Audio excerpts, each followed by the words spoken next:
خطأ كارثي برضه كنت باقع فيه وأنا لسه owner صغير، إن أنا عدد الموظفين عندي كانوا عدد كبير، فكان مين اللي بيreview كل حاجة قبل ما تروح للعميل؟ كنت أنا اللي بareview كل حاجة، فكان بيتطلب مني إن أنا أحط رأيي، فكنت آجي آخر الشهر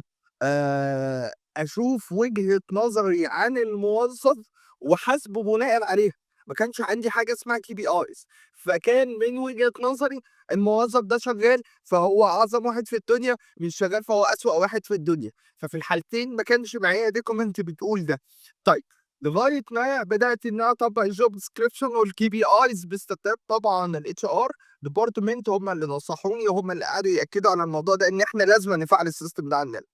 أنا عايز أقول لكم إنه من بعد الحركة ديًّا الحمد لله رب العالمين الperformance بتاع الشركة كلها اتحسن،